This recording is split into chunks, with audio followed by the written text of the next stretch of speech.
السلام علیکم ورحمت الله وبرکاتہ. زه استاد احساس افغان یم.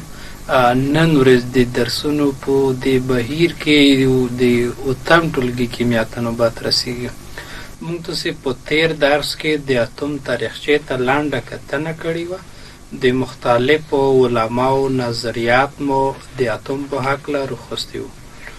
نن ورځ موږ د درس عنوان ده د اتم اجزاوي برخو ته ویلی کېږي. د نن ورځې درس مطلب د هغه ده چې یو اتم د څو برخو نه جوړ شوی ده. موږ تاسې پوهېږو چې اتم د دوو برخو نه جوړ شوی ده چې یوه برخه یې هسته او دویمه برخه یې مدارونه دي. نن به موږ تاسې په دغه بحث کوو. هسته به پیژنو، مدارونه به پیژنو. او اول زه د تختې په مخ ته لیکم چې د اتم برخې یا د اتم اجزاوې.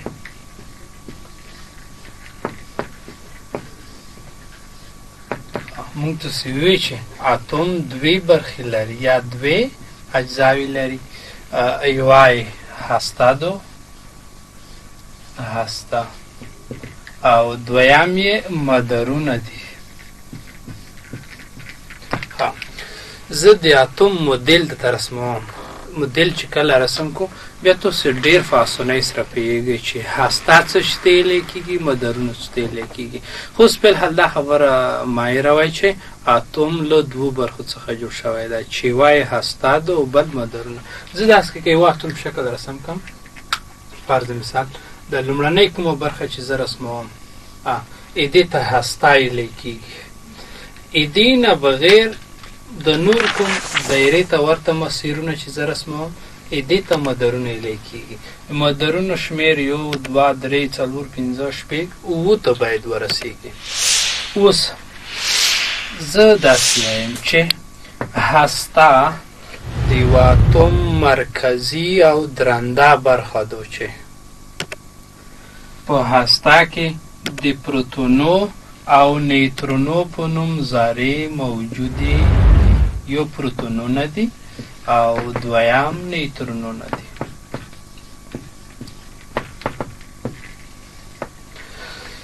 هسته بیا د یو اتم منځنۍ یا مرکزي برخې ته هسته ویلی کېږي. هسته د هستې حجم چې ده د اتم د نورو برخو په نسبت کم ده، کوچنی ده، خو کتله یې ډېره ده. کتله د هستې ځکه ډېره ده چې په هسته کې پروتونو او نیوترونو په نوم ذرات موجود دي.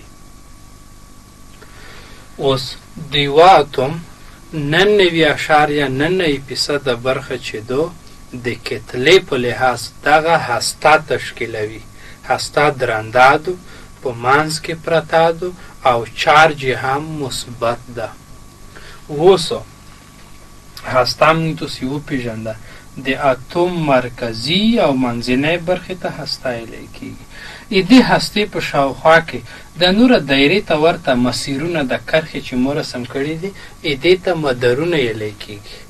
مدارونه د هستې په شاوخوا کې دایرې ته ورته کرښې چې کومې رسمیږي دې ته مدارونه ویلی کېږي. مدارو وظیفه چې ده په مدارونو کې مدارونه داسې معنا لري لکه یو سړک چې پوخ شوی. په سړک نه موټر ځي یا د ریل ګوډي پټلۍ چېرته چې پټلۍ وي هغسې موټر پسې ځي یا ریل ګوډی ځي. اوس د مدارونو نه مطلب داسې ده چې په دغه مدارونو کې الکترونونه څرخیږي، ګرځي. په مدارونو کې چې ګرځي الکترونونه ګرځي. دا الکترونونو نوم چې زه وخوالم یا پروتون وخوالم یا نیوترون، دا کوچنۍ ذرې دي چې یو اتم د دې ذراتو نه جوړ شوی ده. تاسې ته مو درې نومونه وخوستل، یو پروتونونه، بل نیوترونونه او دریم قدم کې مې ته وویل چې مدارونه دي. د هستې په شاوخوا کې چې کومې کرښې رسمیږي دغه مدارونه دي او په دا مدارونو کې الکترونونه څرخیږي، الکترونونه ګرځي، چکر وهي په دې مدارونو کې. اوس زه ارسم دې ته چې د هستې حجم چې دا کم ده معنا یې داسې دو هسته کم ځای نسی ځای کم نیولی ده خو کتله یې ډېره دو د اتوم دغه مدارونه چې تاسې وکسئ مدارونه حجم ډېر ده ځای یې ډېر نیولی ده خو کتله یې کمه دو ځکه چې په مدارونو کې الکترونه څرخیږي دا الکترونه چې دي دا ډیر کوچني دي د پروتونو او نیوترونو په نسبت کوچني ډیر دي ځکه مونږ یایو چې د هستې کتله ډیره دو د مدارونو کتله ډیره کمه دو ځکه چې په مدارونو کې الکترونونه ګرځي دا څرخیږي پکې او الکترونونه د پروتونو او نیوترونو په نسبت کوچنۍ ذرې ډیرې دي همدا دلیل دی چې د یوه اتوم هسته چې دو هسته د کتلې له لحاظه 99.9% برخه تشکیلوي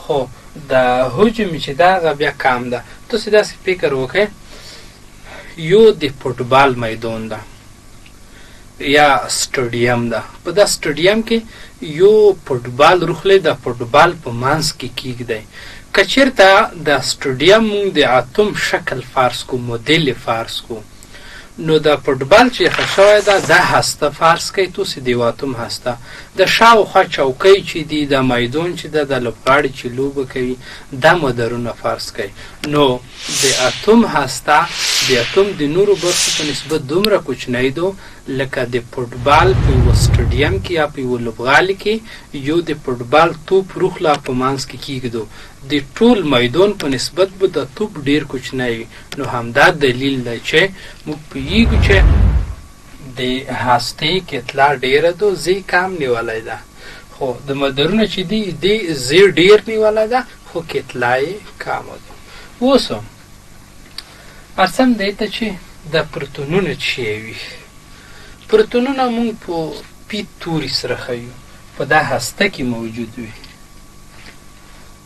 په هسته کې یو پروتونونه موجود دي پروتونونه او بل نیوترونونه موجود دي په دغه مدارونو کې الکترونونه موجود دي په ای توري سره ښیو یا بعضو کتابونو کې خاص ټکی ولیکي دا ټکی وښیي داسې یا که چېرته ټکی رسم شوی و نقطه وه یا ای لیکلي وه داسې تاسې وپوهېږئ چې دا دې نه هدف الکترونونه دي اوس اول ارسم پروتون ته پروتون زه داسې وایم څوک چې دغه شکل وکسي مستقیما یې تعریف کولی شي یو خو دا خبره چې د پروتون چې ده مونږ د پی په سمبول سره ښیو ځکه داسې کې لیکم چې د پروتون سمبول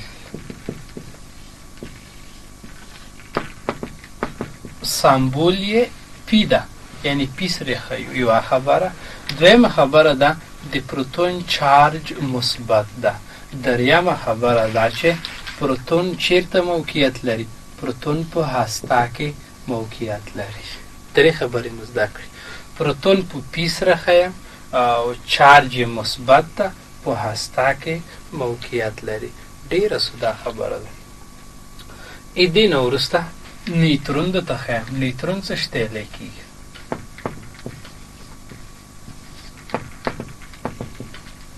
نیوترون په این سره ښیلی کېږي کوچنی این او چارج یې صفر ده خنثی دی نه مثبت چارج لري نه منفي یعنی چارج یې صفر دی دریمه خبره موقعیت یې چېرته ده موقعیت یې په هسته کې ده په هسته کې موقعیت لري درې خبرې مې ډېرې په اسانۍ سره زده کړې زه ګوره بیا وایم ته پروتونونه مثبت چارج لرونکي ذرې دي چې د پی په توري سره ښودل کېږي او په هسته کې موقعیت لري نیوترونونه چې دي دا خنثی ذرې دي نه مثبت چارج لري نه منفي چارج لري او چېرته په این په کوچنیو حروف په این سره ښودل کېږي او په هسته کې موقعیت لري ډېره سوده ډېره اسانه خبره ده اوس ارسم دریم نوی نوم چې مونږ وخوستو الکترونونه مو ذکر کړل الکترونونه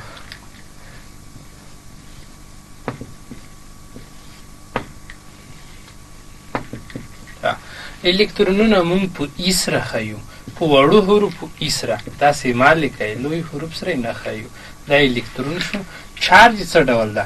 چارج منفي ده. چیرته موقعیت لري؟ په هسته کې موقعیت نه لري.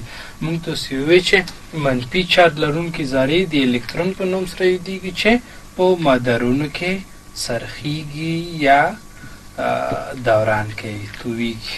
دې ته چې ویلی کېږي؟ الکترون.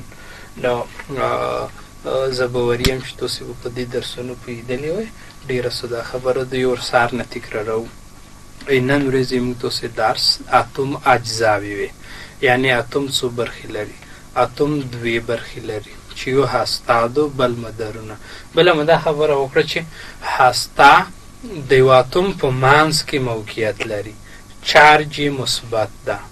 په هسته کې د پروتونو او نیوترونو په نوم ذرې موجوده دي. بله خبره مو دا وکړه چې کتله یې زیاته ده، حجم یې کم ده، لږ ځای نیولی وي، حجم یې کم ده. دې نه وروسته موږ راغلو مدارونو ته. ومو وی چې د هستې په شاوخوا کې یا چاپېره، دا فرض کې دا هسته شوه، هسته دې په شاوخوا کې د الکترون مدارونه دي، 1 2 3 4 5 6 مدارونه اووه ته رسېږي. اووه مدارونه موږ لرو، دا یو مدار، 2 3 4 5 6 اووه مدارونه دي چې په دا مدارونو کې د الکترونو په نوم منفي چارج لرونکي ذرې حرکت کوي. اوس تاسو ته مو دا وویل که دا هسته وي، دا یو مدار، کیدای شي الکترون په ځای ای ولیکي، یا ممکن داسې وشي چې یوه نقطه رسم کړي داسې. دا الکترون مفهوم لري. تاسې که دا دوه شکلونو کې هر یو حالت ولیدلو، اندېښنه مو نه ورته کوئ، ځکه چې هدف یې یو ډول دی. بل الکترون تاسې وغږېدو چې په دې توري سره یې ښیو او چارج یې منفي دی، په مدارونو کې حرکت کوي. دا درې ذرات وي، پروتون مثبت و، نیوترون خنثی ده او الکترون منفي چارج لري. زه باوري یم چې د نن ورځې په درس به تاسې هدف ته رسېدلي وئ. تاسې کوشش وکئ چې دا درس څو واره په خپلو کتابچو کې ولیکئ، تکرار یې کئ. زده کړې پوره 3 شیان ضروري دي. یو لوستل دي، هر شي نه چې نه پوهېږئ دا شی 10 واره یې وایه، که پوه نه شوې 20 واره 30 واره یې وایه. کله دې چې ویلو هغې نه وروسته خلص نتیجه مهم ټکي په کتابچه کې یاداشت کړه. دریم تکرار یې کړه، بیا یې تکرار کړه، بیا یې تکرار کړه. دا د زده کړې طریقه ده. هم به لوستل کوي یا یې به هم به لیکي او هم به تکراروي. نو زه باوري یم چې د نن ورځې په درس به تاسې پوه شوي وئ. تاسې ښه صحت او روغ ژوند دی مو هیله ده. خدای پاک مو سرلوړي، بریالي او موفق ولره. به خدای پامان.